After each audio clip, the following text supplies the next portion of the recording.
mejor de todos.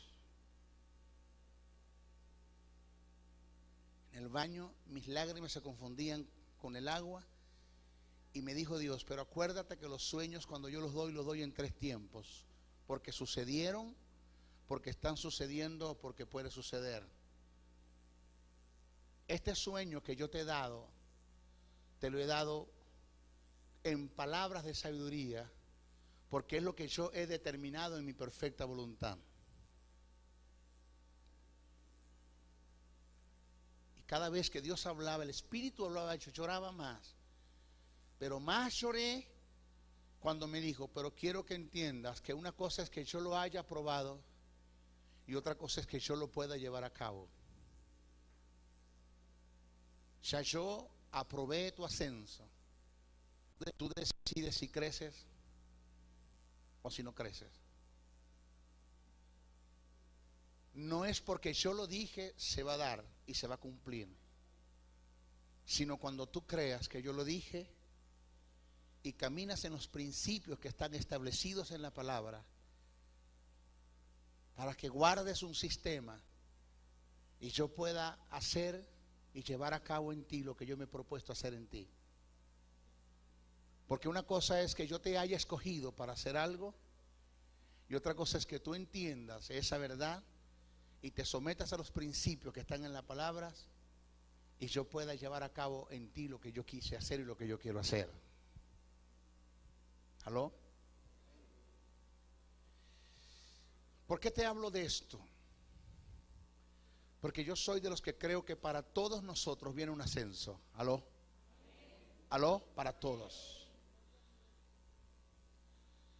El deseo de Dios no es que te quedes donde tú estás. Eso no es lo que Dios quiere. Alguien dijo, Señor, yo sufro de insatisfacción positiva.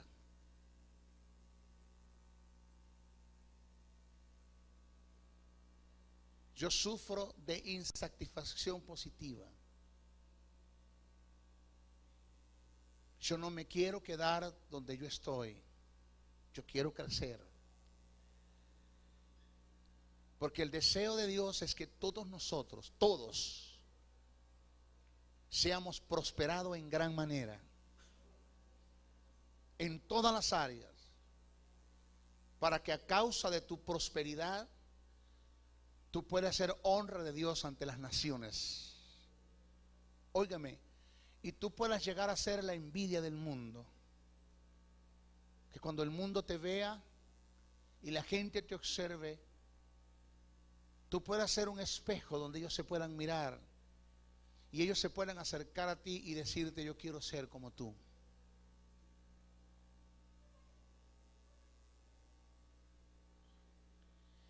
Pablo presenta, y creo que el pastor Andrés Noguera, mi pastor, les habló a ustedes un adelanto de esto. Y Pablo presenta 2 tipos de santidad. Pablo presenta la santidad posicional y Pablo presenta la santidad práctica. Usted sabe que según lo que enseña la palabra, usted es un espíritu. Tiene un alma y vive en un cuerpo. Repito, usted es un espíritu. Tiene un alma y vive en un cuerpo. En cuanto al espíritu, nosotros no necesitamos nada. No hay nada, oído, que usted pueda hacer para perfeccionar lo que Dios comenzó y terminó de hacer en el espíritu. Porque si lo comenzó y lo terminó, usted no puede añadir nada a lo que Dios terminó. Es un hecho.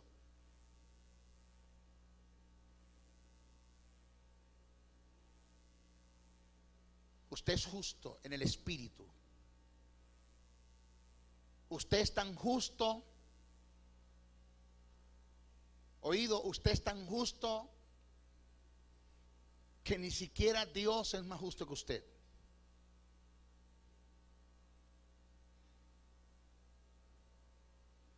Usted es tan justo, repito, que ni siquiera Dios es más justo que usted.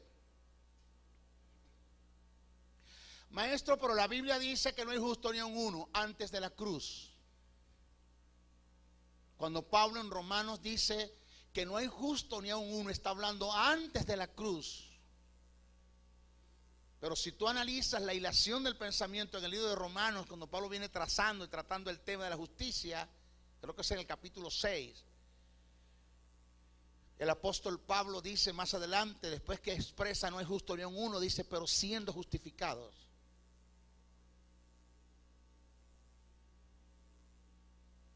Usted es tan justo que voy a decir ahora cosas que parecen paradójicas, pero que no hay paradoja en eso, no existe. Son verdades que se necesita tener una mentalidad de reino, o se necesita mejor ser dirigido por el Espíritu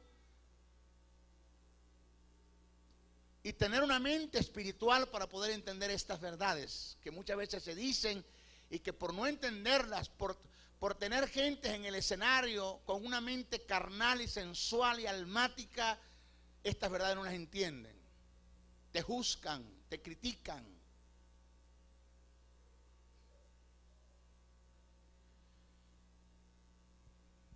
¿Cuáles verdades? Que ya dije la primera, que usted es tan justo que ni siquiera Dios es más justo que usted. Y de eso usted tiene que estar convencido. Y ya escuché unos principios que el pastor Andrés les enseñó, que el Espíritu Santo convence al mundo del estado de pecado, de condenación en la que está, pero también el Espíritu Santo se encarga de hacer el trabajo de convencer no solamente al mundo, sino de convencer a la iglesia del estado de justicia en la que está. Porque una de las cosas que ha hecho que la iglesia o que los creyentes se abandonen, se sientan desprovistos de los recursos de Dios, del amor de Dios, del perdón de Dios, es porque no conocen lo que es justicia.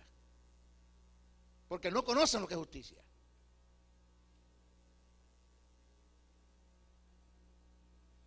Dios es más santo que nosotros. ¿Aló? Pero no más justo. Porque la justicia tiene que ver con un estado. Se lo explico de esta forma. Dios es justo porque en Él, inherentemente en Él no hay pecados. Dios es santo porque Dios no comete pecado. O sea que la justicia en Dios tiene que ver con un estado y la santidad tiene que ver con obras. Jesucristo, antes de ir a la cruz y después de la cruz, ahora en el estado que está ahora, es justo porque en Él, inherentemente en Él, no hay pecados. Y es santo porque Él no cometió pecados. Los pecados, el estado de pecado que Dios puso sobre Él, que estuvo sobre Él en la cruz del Calvario, fue que Dios lo puso, no fue que Él lo hizo. Dice el que no conoció pecados. Dice que no se halló pecado en Él. Antes de la cruz dice el que no conoció pecado. Y después de la cruz dice y no se halló pecado en Él.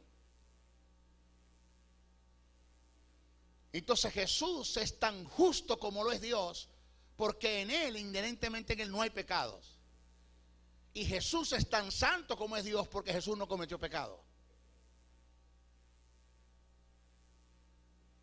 El Espíritu Santo es justo porque inherentemente en Él, como espíritu, con un alma, sin cuerpo, porque el cuerpo del Espíritu es la iglesia. Pero ese Espíritu Santo, inherentemente en Él no hay pecado. Entonces el Espíritu Santo es tan justo como lo es Dios, como lo es Cristo. Él es tan justo y es tan santo como son ellos, porque Él no comete pecado.